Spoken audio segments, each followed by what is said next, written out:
Halo, selamat datang di podcast Komik Indo.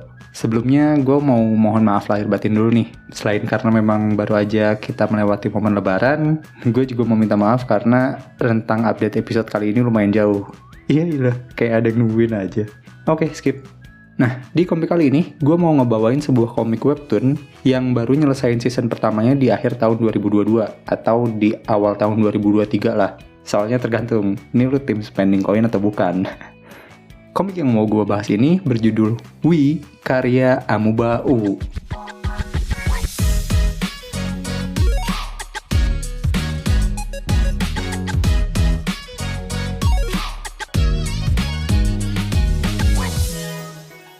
Sebenarnya gue udah mau review komik We ini dari awal tahun, cuma ya karena satu dan lain hal gue baru bisa review sekarang.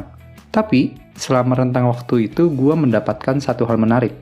Semenjak season 1 komik We ini selesai, dari awal Januari sampai sekarang hampir 4 bulanan lah. Komik ini tuh selalu masuk ke dalam list top webtoon komik. Setiap kali ngebuka webtoon dan gua ngecek top komiknya, We ini selalu berada di posisi 1 dan 2. Gue sempat ngerasa aneh juga, jadi gue coba cari-cari info lain lah, dan ternyata dari saksi-saksi yang berseliweran di internet, katanya memang komik ini selalu menempati top 5. Nggak tau ya, mungkin saat gue nggak buka sempat turun, tapi dari yang gue lihat selama ini dan laporan dari netizen sih kayak gitu. Keren sih. Oke, komik We ini kalau nggak salah udah ada sejak tahun 2020 di Kanvas Webtoon. Dan barulah di tanggal 27 Juli 2021, komik ini terbit sebagai webtoon official. Saat masih jadi webtoon Kanvas, komik ini dikategorikan sebagai webtoon komedi. Tapi sekarang dia dikategorikan sebagai komik slice of life. Selain itu ada unsur-unsur drama dan sedikit romance-nya juga sih di komik ini. Premis komik ini sendiri menceritakan kisah seorang siswi yang menjalani masa SMA-nya bersama teman-temannya dengan latar belakang dan watak uniknya masing-masing. Pemeran utama dari komik ini adalah seorang siswi bernama Amu. Ia ditemani oleh beberapa sahabatnya yaitu Upi, Toro, Shoto, dan Kiki. Komik ini membahas tentang suka, duka, cita-cita, dan cinta para karakternya. Jujur aja, gue dulu nggak sempat baca komik ini pas masih Kanvas. Dan pertama baca komik ini pun sebenarnya bukan karena promosi webtoon atau semacamnya. Ya, gue pernah lihat gitu beberapa kali ada di list recommended bannernya webtoon. Tapi gue belum pernah buka. Sampai gue lihat beberapa kali ada orang yang cosplay jadi karakter Amu ini. Kalau lu belum pernah lihat karakternya, si Amu ini looks-nya cukup simple. Baju sekolah, kerudung putih, jaket merah, sama pit tengkorak. Udah. Ya ada juga sih yang lebih niat pakai kontak lens merah dan bawa pisau, tapi beberapa kali gue lihat tuh gue langsung ngeh gitu. Oh, ini tuh cosplay dari sebuah karakter di komik webtoon gitu. Simple tapi ikonik banget.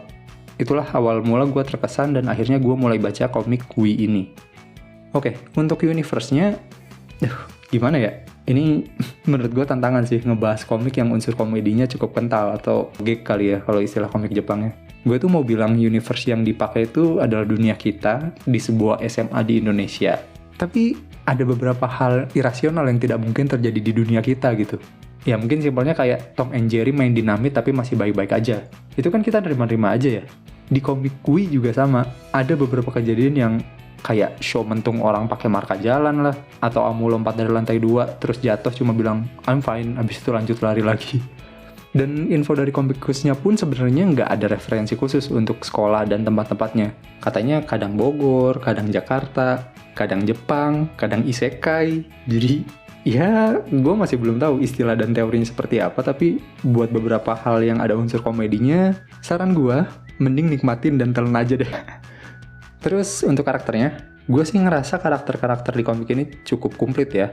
Maksudnya masing-masing dari mereka punya latar belakang, punya kelebihan dan kekurangan. Walaupun gue masih mikir sih, kekurangannya Bebek Toro apa ya? Dan masing-masing dari mereka punya keluarga yang unik. Ya, masing-masing. Tidak ada satupun yang keluarganya terkesan normal-normal aja. Gue nggak tahu sih pesan apa yang ujungnya mau dikasih sama kreator soal latar belakang masing-masing keluarga ini. Tapi ya begitulah kondisinya. Terus lanjut ke perkembangan karakter, gue ngerasa development karakternya cukup oke ya. Dan karakter-karakternya juga dapat porsi yang cukup. Emang fokus utamanya tuh ada di Amu. Cuma buat lu yang lebih relate atau favoritin di luar karakter utama, tenang aja, mereka dapat perkembangan juga kok. Terus gue juga sempat lihat ada yang review dan suka dengan karakter Amu di komik ini karena dia adalah representasi siswi sekolah berjilbab. Gue tidak terlalu relate ya karena gue cowok.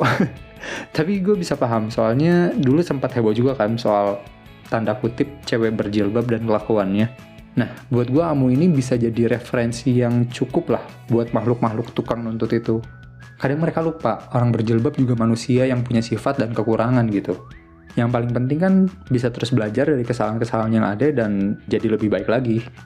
Iya, masa tiba-tiba jadi pesan moral. Ntar tema podcast gue berubah lagi. Oke, lanjut.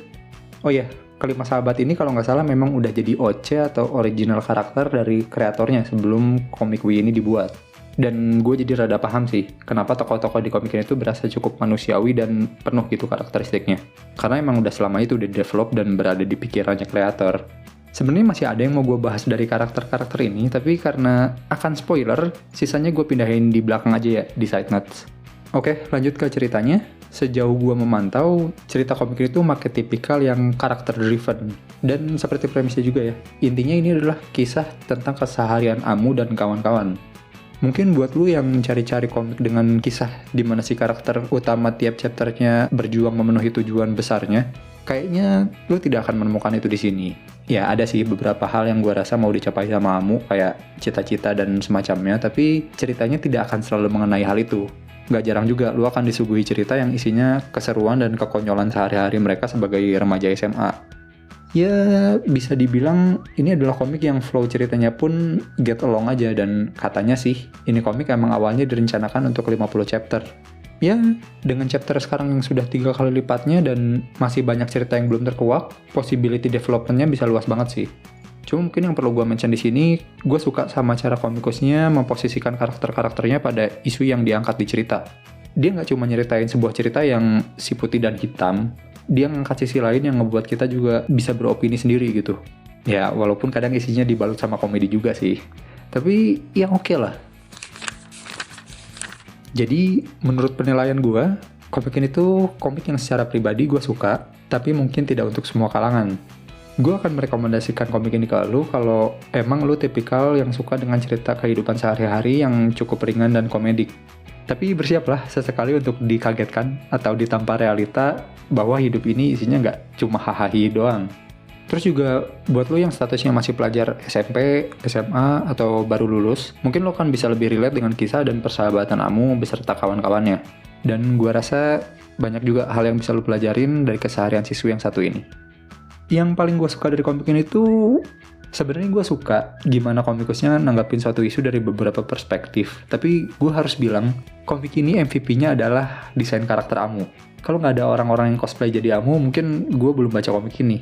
Dan ya, yang kayak gue bilang tadi, ini karakter desain visualnya simple, tapi ikonik banget. Jenius. Oh ya, komik ini sekarang di akhir bulan April 2023, saat gue bikin episode ini, statusnya lagi break persiapan season berikutnya. Tapi kalau lu udah kangen sama karya-karya komikusnya, kamu bakalan berpartisipasi dalam acara Comic Market Comic Frontier di tanggal 6-7 Mei 2023. Dia bakalan jual merchandise komik Wii juga. Jadi silahkan disikat aja di lapaknya. Untuk yang mau tahu lebih terkait komik dan komikusnya, link-link terkait bakalan gue taruh di deskripsi kayak biasa. Dan setelah ini seperti biasa juga, akan ada sesi side note, tempat gue bahas hal-hal spoiler. Jadi kalau lu menghindari spoiler, bisa dicukupkan dulu sampai di sini. Tapi kalau lu udah baca dan nggak masalah dengan spoiler, kita ngobrol lagi abis ini. Jangan lupa, dukung terus perkomikan Indonesia, bukan hanya karena nasionalitas, tapi juga karena kualitas. Sampai jumpa lagi di episode lainnya. Dadah!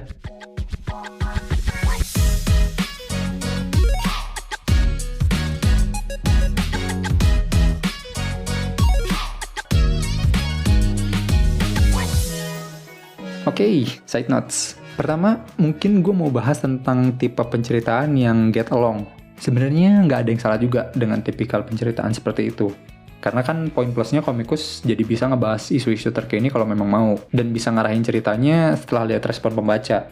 Cuma menurut gue emang downside-nya ada beberapa hal yang, bukannya tidak konsisten. Justru menurut gue pribadi, ini mungkin niatnya membuat cerita konsisten, tapi entah kenapa gue ngerasanya jadi kurang pas gitu.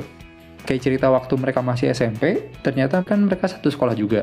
Tapi nggak cuma mereka, karakter si Satpam yang jadi guru, senior OSIS, senior UKS, dan teteh-teteh baksonya pun masih orang yang sama. Maksud gue, untuk Amu, Sho, dan Toro yang katanya udah temenan dari kecil, tapi baru kenal Kiki pas SMP, dan mereka semua lanjut ke SMA yang sama aja udah sesuatu. Ditambah orang-orangnya juga sama gitu.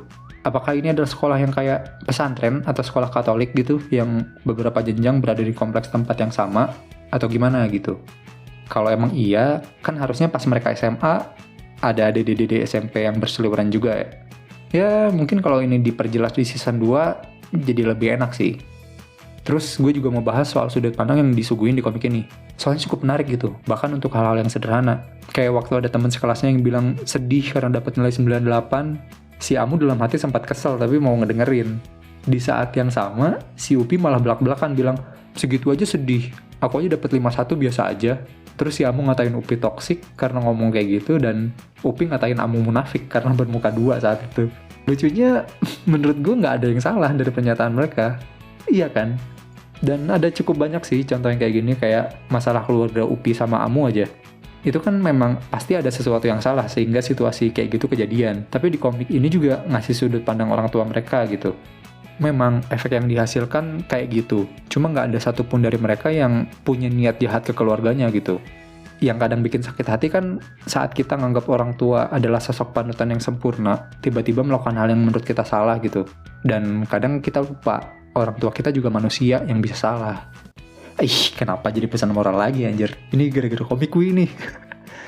Ya pokoknya menurut gue komik ini juga nunjukin sisi manusiawi dari berbagai orang, profesi, dan umur lah.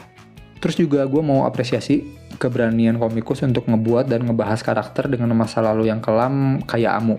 Soalnya nggak main-main loh, insiden yang nimpa Amu itu sangat traumatis dan cukup tabu kan. Jadi gue rasa risetnya juga nggak main-main. Karena kalau ada yang nggak pas aja, pasti bakalan ada yang protes. Mulai dari rentang waktu, perubahan sifat, refleks waspadanya dia, itu oke sih. Gue sendiri tidak punya referensi untuk karakter kayak gini. Tapi sejauh ini gue masih bisa menerima dan paham aksi reaksi yang dilakuin sama Amu gitu. Selain Amu, gue juga suka perkembangan karakternya Kiki. Komik ini nggak cuma ngasih semua karakter perkembangan ke hal yang bagus, tapi ngasih juga karakter perkembangan yang terjerumus ke jalan yang salah gitu. Dan contoh yang diambil pun bagus. Karena emang ada orang-orang freak yang ngefoto orang diem-diem, nge-stalking, ngelanggar privasi, dan mereka ngerasa itu bukan hal yang buruk gitu. Dari perkembangan karakter Kiki, gue sebagai pembaca juga bisa belajar. Apapun alasannya, sekalipun dasarnya cinta, tapi kalau caranya salah, ya nggak boleh gitu. Terus juga gue seneng sih, komikusnya punya pendirian walaupun banyak pembaca yang ngasih komentar berlawanan. Kayak waktu Kiki dapat reaksi negatif dari Amu karena nggak tahu masa lalunya dia. Gue sempat baca juga tuh komentar-komentar yang bilang, Kiki berhak tahu lah, demi kebaikan mereka lah. Semua itu yang ngalamin, maaf, terbawa suasana. Pembaca yang budiman, udah lo ikutin aja ceritanya lah. Gue setuju sama yang disajiin komikusnya kok. Itu sepenuhnya hak Amu. Ya gitulah. Pokoknya selain desain karakter yang keren tadi, gue juga suka dengan sudut pandang yang dikasih komikusnya dan tetap punya pendirian, sekaligus tetap memberi ruang diskusi ke pembacanya. Keren. Gue berharap kedepannya bisa tetap dapat cerita-cerita yang cukup dalam di sela-sela humor yang disediakan komik Wii ini.